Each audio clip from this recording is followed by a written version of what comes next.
Hey everyone, and welcome back to my channel. So in today's video, as you can tell by the name of the title, this is a video relating the coronavirus. Now if you don't know what the coronavirus is, then you've obviously been living under a rock, because it has been going around globally now for a good month and a half. I think it started hitting the news in the UK roughly around the end of January, I think. But over the last couple of weeks it has become a lot serious than what people actually think it is. If you don't know what the coronavirus is, it's a virus, obviously, a very contagious virus that started off in China. It affects people with like really bad temperatures, so like hot sweats, and also your I can't even say it. Your basically like your lungs and your chest, so like really bad like oncoming cough. Yeah, that's basically what it is, and it somehow started off in China, then made it way over to Italy, and then some bloke went from China to Italy to the UK to about 5 other different countries and spreaded it all around there, and now it is somehow ended up worldwide. So yeah, it's a very scary virus. I don't think anyone would want to get it. I feel sorry for the people that have got it, and a number of people have sadly died from it, which I just think's really upsetting and whatever else.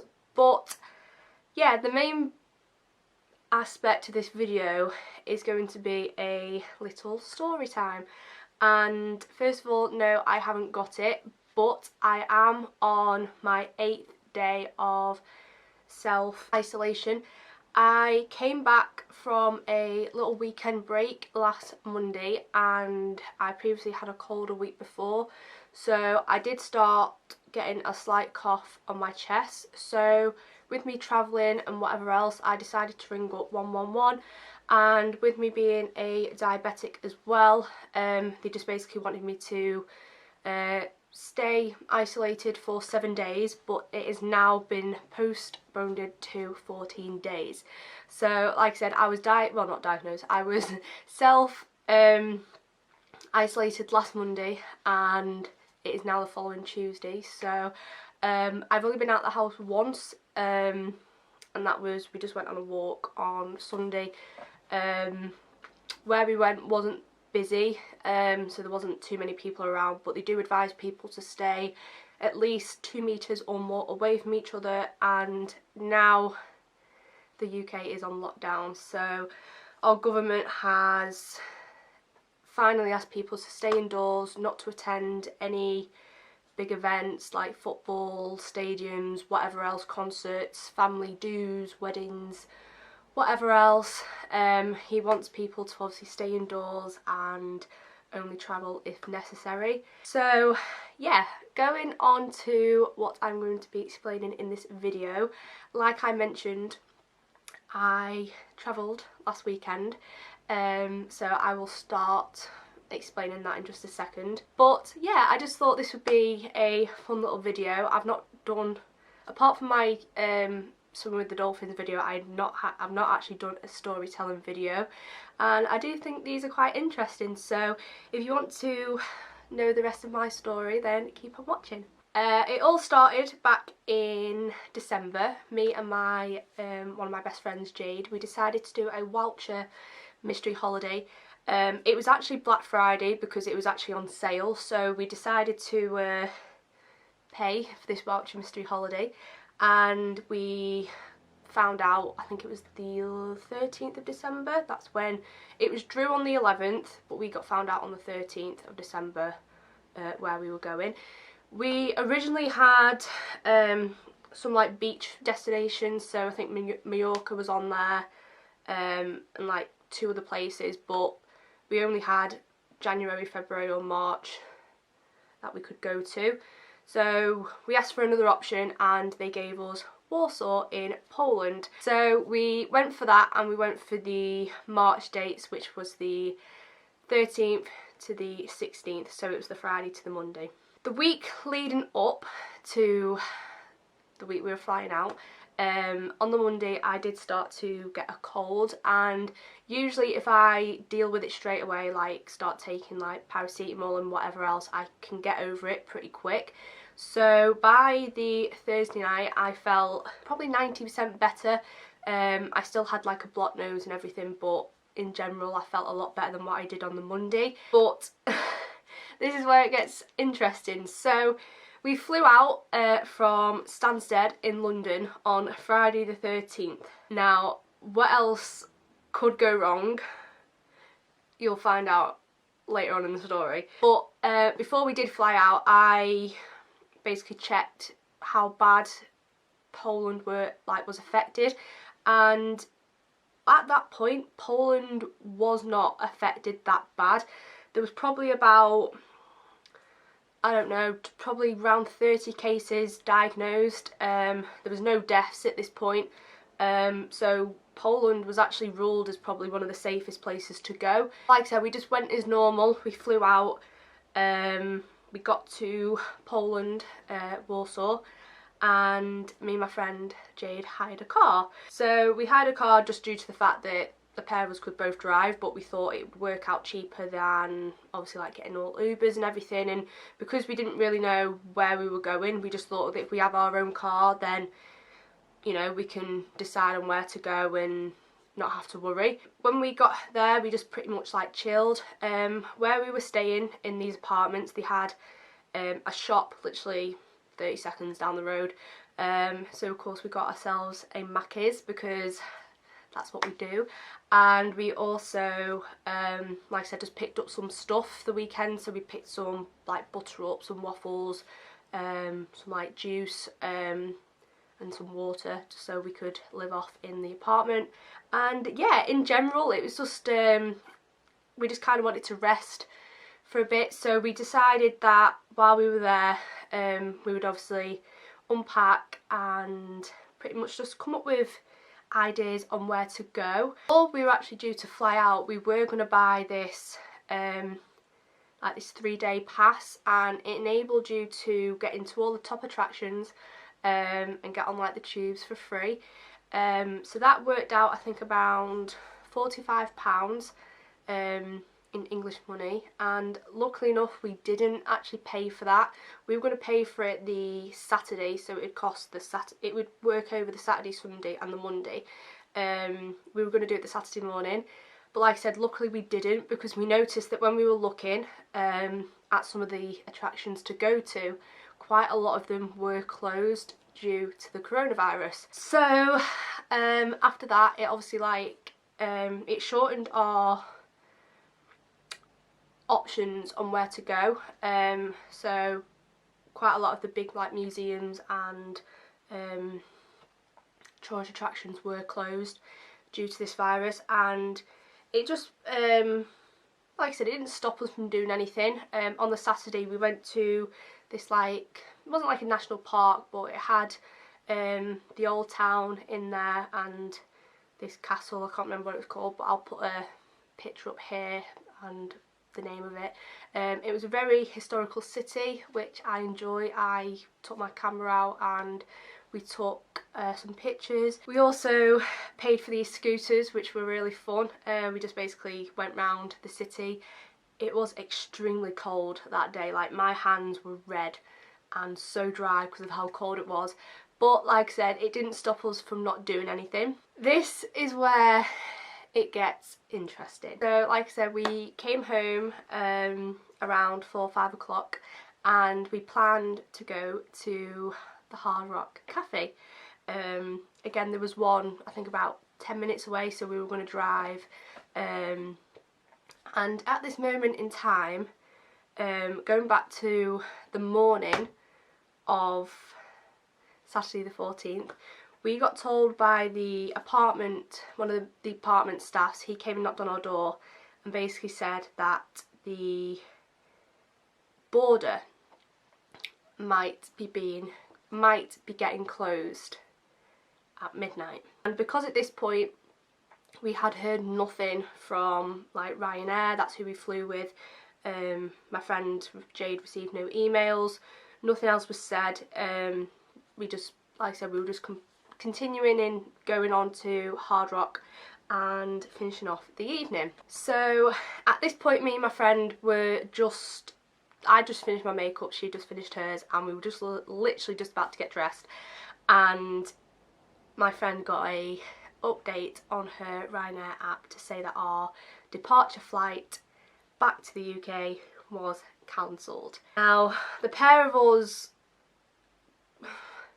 like, I don't want to say we were kind of expecting this, because obviously we'd kind of been told that morning that the country might be going into lockdown, but we literally had no idea, no updates all day whatsoever, and we started to panic. I'm not gonna lie. We then got to around 7:30, 8:15, and this is where it hit the fan. We got a phone call from Jade's mum to basically say that Poland were going on lockdown at midnight, and they basically wanted everyone who wasn't like a Polish citizen to leave the country. So the pair of us instantly started to panic. I tried to stay calm. Jade, God bless her, she could not stay calm whatsoever, but I tried to stay calm. We were all trying to ring like family members, because at this point, like I said, flights had been cancelled, trains had been cancelled, coaches were being cancelled, and they just weren't letting anyone pass the border. So we, like I said, we were in a real panic mode at this point. It was actually quite frightening.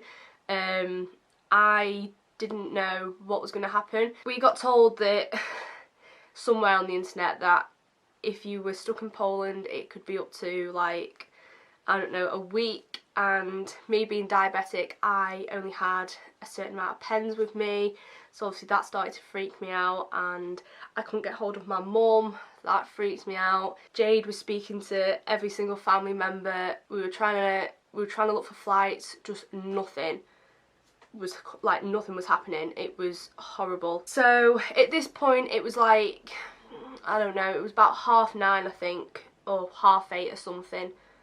Yeah, 8:30 it was, because we noticed that there was one flight going from the airport that we flew to in Poland. They had one flight left, but it was fully booked, and that left at 8:30. So we'd missed that one. So I think we left the apartment. We basically packed everything up, because we just thought it was the best thing to do. Pack everything up, leave the apartment, and travel to the airport, and maybe see if there was anything that could change while we were there. After a stressful drive to the airport, which was about 40 minutes later, we get there and it was like a ghost town. Not one single desk at the airport had no one. Like, everyone had gone home. Information desk, that was closed. It had a sign on it saying that they were reopening Monday. The only people that were there were 3 people that worked on the car hiring stores. They obviously knew nothing. The people that worked at like the little cafes in the airport, but there was like two shops, and they were all closing. And there was one guy on one of the desks, but he was a security guard, and from what Jade had said, he was clueless. He knew absolutely nothing. So at this point we got chatting to this lovely couple who were actually from Mexico. So we found out that they were having to fly to London to get to Mexico. So we thought, right, perfect, you know, they can get in with us if we can, you know, get a coach or get a taxi or whatever. We then met this other English couple who were going to London, so it all just kind of like piled in. We were just going to stick together and try and get like an Uber, you know, we could all chip in, you know, make the cost slightly cheaper. But there was no 6-seaters or Uber XLs available. So at this point, like I said, everyone is stressing. We had absolutely no idea what was going on, what was happening. We really didn't know. So then after Jade spoke to her mum again, we decided we needed to get out of the country. So we thought, right, well, Berlin is pretty much the next closest like city out of the country. So we planned that we'd all try and get to Berlin, and the only way of getting there was by an Uber, but for 2 people. Well, like a 4-seater. But the Mexican couple, they managed to get on a coach, but like I said, we got told that they weren't letting coaches through the border at a certain amount of time, and I think it would take about 11 hours, the coach, because obviously it'd have to stop off at like different destinations and stuff. So we were just like, oh, you know what, stuff that, not even going to bother. So obviously at this point it was just down to me and Jade and this other British couple. Again, they decided to, I think, take the coach option and just hope for the best. So it was just down to me and Jade, and like I said, we had our Uber on the way, and we just obviously wished the other 2 couples, you know, all the best. And I don't know where they're at now, but I hope they're back home safe and sound. Our Uber turned up, and it was going to be, I think, 5.5 hours in the car. And at first, when the guy turned up, he was okay. He wasn't like the nicest guy, but he like put the suitcases in the back for us and gets in the car. And then when we actually told him that we were going to Berlin, he just went really like arsey with us. And my friend was like sat there, and she was like, look, you know, is this okay? You know, do we need to go back to the airport? You know, we can get a different way. And he was just like, no worries, it's fine. But you could tell in his voice that he was very like arrogant, and he wasn't happy at all. But surely with Uber drivers, surely they get the destination up on their phone to say where they're going to. And he's obviously known. But yeah, me and Jade just slept in the car. Basically didn't try to, like, not like annoy him, but we stopped off quite a lot at like service stations, and I only got out once to go for a wee. So I really didn't want to like get on his bad side, but that was that. And then at, I think it was about 5:05 in the morning, we got to our hotel in Berlin. Jade's mum managed to get us into a 24-hour check-in place in Berlin. It was a lovely place that we stayed in. It was so nice. The people there were so nice. So we obviously got in, checked into our room, and basically just went straight to sleep. Like, there was I wasn't having it. Even though I slept in the car, I just wanted to be in a bed with a pillow, you know, just go to sleep. So I think we woke up around, I think I woke up about, I think it was 9 o'clock, but then went back to sleep. And then when we both got up, it was roughly around, it was about 11 o'clock, I think. It was quite late on, midday-ish. And again, we had no idea what was going to be planned, because, you know, we originally planned to have the Sunday in Poland, but it didn't happen. So we got up, we just walked out the hotel, hoping that we would find somewhere to eat, and we came across this really cute little cafe, which was really nice. And yeah, we just kind of just like made the day from there. So again, we hopped on these little scooters, which were fun. Just went round a park, and it just brought us to certain attractions, but not attractions, but we went to the Berlin Wall first of all, and then while we were there, we got told Germany were closing the borders at midnight. What else could have gone wrong while we were away? So again, the pair of us, we were at the Berlin Wall for about an hour, just froze, not knowing what to do, because we were like, you know, do we move? Do we keep going? Like, do we keep carrying on what we're doing? We just did not have a clue. And poor Jade, she was, like I said, she was on her phone to her mum, and you know, her mum was obviously trying to like sort out flights to try and get us home, even if it was for like that night. But there was just no flights whatsoever. So we decided to just continue the day as normal. So like I said, we went round to other places. So we went to the Jews Memorial, which has all the block statue things. Again, I'll insert a picture here. And we just kind of just continued our way home. We went through the park, and like I said, when we got home, we just ordered some food in, and it was about 9 o'clock at this point, and the pair of us were just absolutely knackered.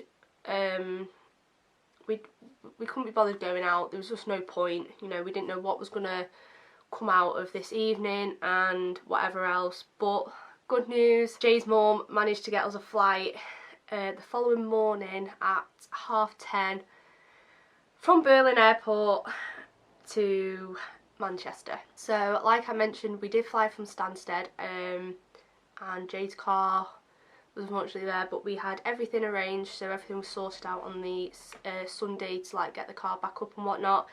But yeah, it was just a mad weekend. Like, what else could have gone wrong? Like I said, we got to the airport the following morning at we left, it was about 7:45, because obviously we didn't know how busy or quiet the airport was going to be, and the airport was tiny. It was ridiculously small, so we were literally in and out through customs, into passport control, into the airport within like 15 minutes. It was so quick. Right home,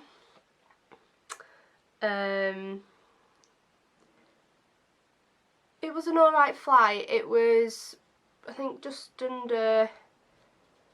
think it was about 1 hour and 20 minutes. The flight should have been longer, but somehow he managed to like do a shortcut and get home quicker. So by the time we did land, it was about 12:30. It was between 12 and 12:30ish, I think. So yeah, I think once we actually landed, it was a relief off our shoulders. But I'm just going to mention one thing, and I forgot to mention this at the beginning. When we landed in Poland, the plane had to be diverted to a different part of the runway, and our plane got checked by the army. A guy came on dressed in army stuff, big face mask on, basically saying that they were going to check every single passenger for temperatures.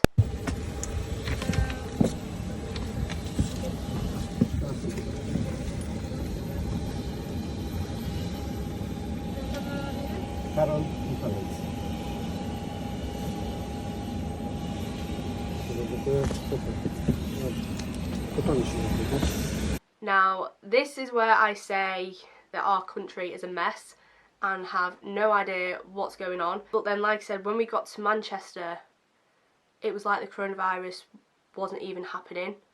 So not one single person checked us for a temperature. We had nothing to fill out.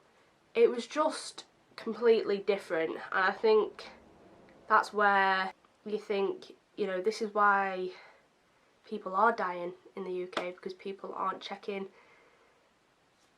people like how they should be in like how other countries are. I see that like Italy have got police out and about for when people go out of the houses. Like, there's so many people that are going out of their houses in the UK at the minute when it clearly says to stay indoors.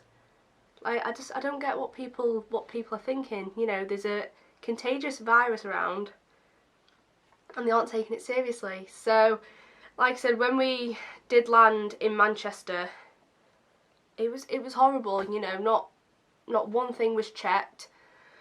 So yeah, that was obviously once we'd landed. Then obviously when I got home, I started to get a slight cough. I just rang up 111. That's what I was advised to do. I was on the phone for 2.5 hours waiting for someone to get through. my phone decided to then cut off, but then I rang straight away, got through like that, explained what was happening, which I mentioned at the beginning of the video. You know, I'd been travelling, I'd got a slight cough, I was a diabetic, and the woman just basically said, you know, just, you know, we advise you to stay isolated for 7 days. And yeah, so that is that. Like I said, I am on the 8th day. For anyone who was diagnosed, well, not diagnosed, for anyone that was isolated for 7 days has to now be isolated for 14 days, so an extra week from when you were isolated. So I should hopefully be okay until next Monday. I don't know, but yeah, I don't know what this country is doing at the minute. I don't think Boris knows. You know, he gave his famous speech last night about, you know, the country going on lockdown, and he wants everyone to stay indoors. But then this morning you've got the whole of London Underground packed full of people. So I honestly do not know what this virus is up to. You know, it's quite a serious one, and I don't think people do understand how serious it is. So I am not going to speak anymore because I've pretty much said what I have to say. But yeah, I hope you enjoyed my little story time.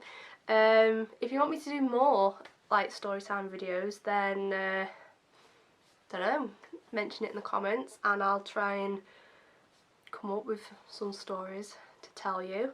I really want to start doing some like diabetes related videos, so if you want to see some of that content, then again feel free to bring up some ideas below and I'll happily do them. And yeah, I'm not going to blabble on anymore. I'm going to stop talking because I am out of breath.